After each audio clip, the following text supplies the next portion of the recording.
So I'm a dumbass. Welcome to Talking to the Void. And if you're paying any sort of minor attention, you'll notice I number my episodes to kind of keep track of where I'm at. And you might notice today's episode is definitely a different number than where we were counting up to. That's because while uploading my last episode, I realized I missed a number. Granted, I did put two numbers on one video way back in October. But okay. I went earlier from 87 to 89. So ever since that point, up through 111, my numbers have been scooched one to the side. I could go back and switch the titles of 20-something videos.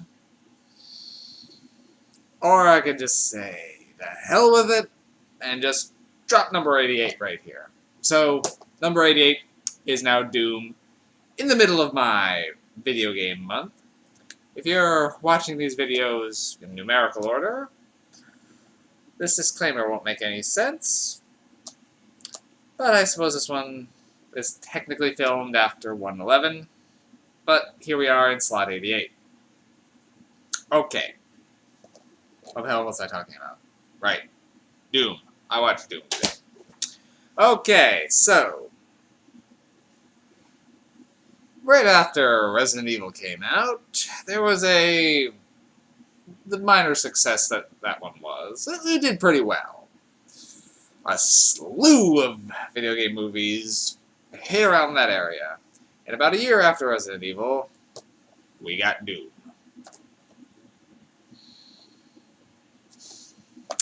I'm of sort of mixed feelings on Doom.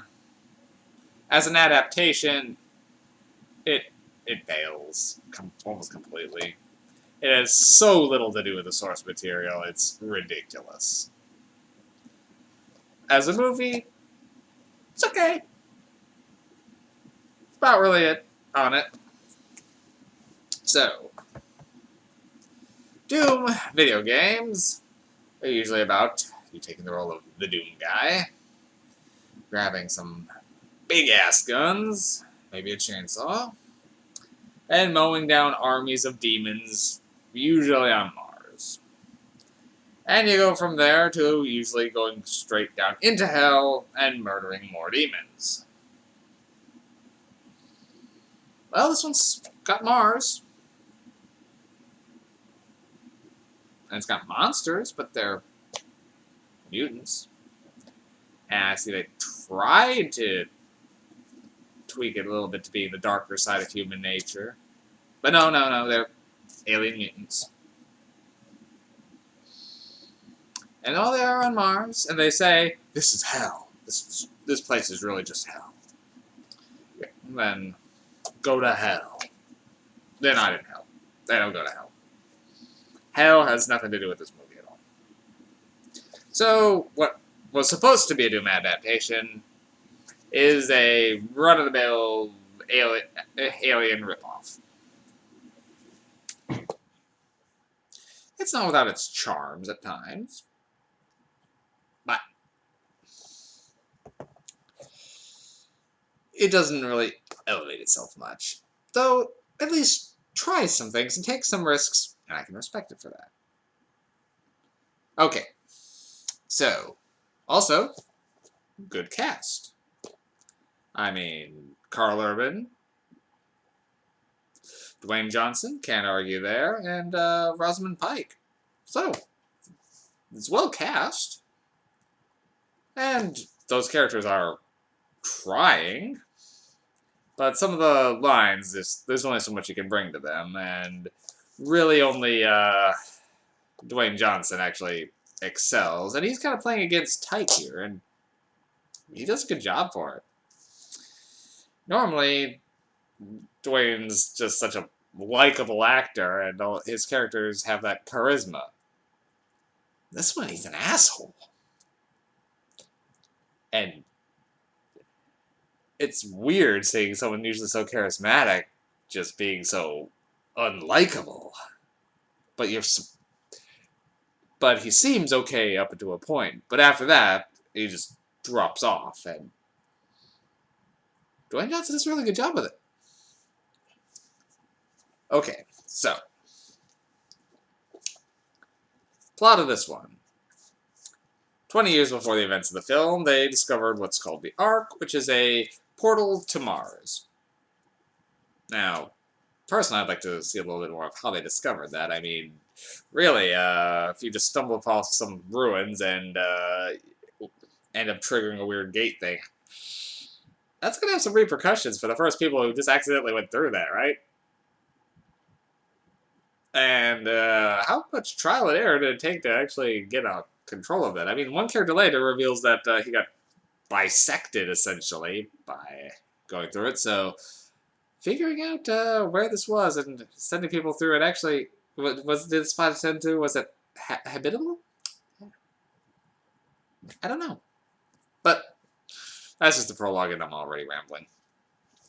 So, there's a research base up on Mars, and it's researching genetics, Martian archaeology, because some civilization built the Ark, so they're trying to do more, figure out more about it. Well, we open with the research team being chased by something and sending out a distress call. And cue our soldiers going up to see what the problem is, search and destroy if necessary, recover company property, and figure out and fight whatever's going on. And from there, it's a run-of-the-mill monster movie. It is a little dull at points, as there's long periods of them just looking around and you're just waiting for something to happen. Though you see a lot of people going crazy, and as just, I'm going to have to do some spoilers on this one to really talk about it. So, spoilers coming up. Okay. The monsters are people who have been infected by, well, an extra chromosome that was injected into one person, and he's now been spreading it around. And those people pretty much die, then get back up and start mutating. Or just start mutating even if they don't die. Anyway. So, they realize this and have to start fighting off the creatures, and it's pretty standard, really. It does start getting a bit more intense once they realize that this is spreadable, and The Rock goes, okay, I guess we have to kill everybody, and gets ready to start slaughtering every man, woman, and child in the area, which is a weird turn for The Rock.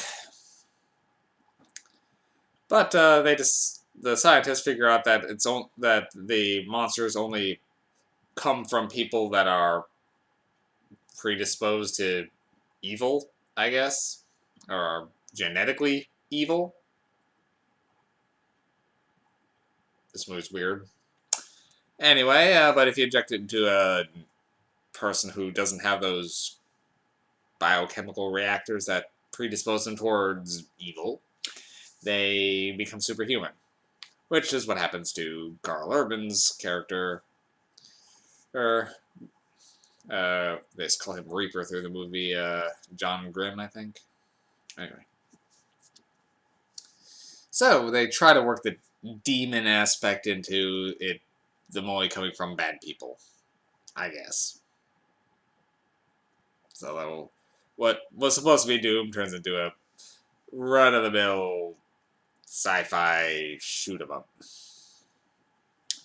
Though, one thing it does try to do, but once then Karl Urban gets injected with a chromosome after realizing he has to stop Sarge. They go first person. So, I mean, the game was a first person game, so they decided to try it out and have a first person sequence. And I would say seeing this in the theater was kind of cool. And on DVD, it still holds up okay. It turns the movie into kind of like a theme park ride for a few minutes, but yeah, it's cheesy, but it's trying. And it is doing something different. You don't see a sudden shift like that. It gives the movie at least something that sets it apart from everything else. Was the first person sequence. Okay, I'll give that a pass on that. The effects aren't really bad in this one. Yeah, there's some CG here and there, but a lot of the monsters were done practically, and they look good. I mean, some of the ones later, yeah, are a bit CG, particularly the one with a robotic back end. But for the most part, they do keep it to the practical effects. I do like how the movie doesn't always stop to explain everything. Like, the nano wall, for example. It's essentially a wall that you can turn on and off, but just kind of makes it transparent and you can walk through. But if it gets turned on and something's in there, it gets pretty much jammed in the wall. It's through a nano wall. That's all they say. That, oh, wait, I don't do nano walls.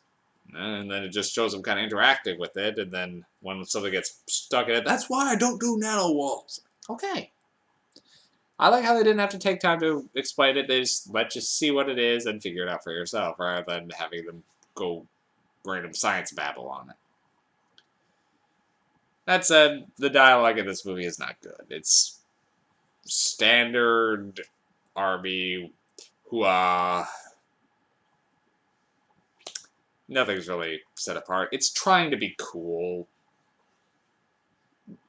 But the only person who's really, other than Dwayne Johnson, that's bringing anything into it is, oh god, I can always never remember his name.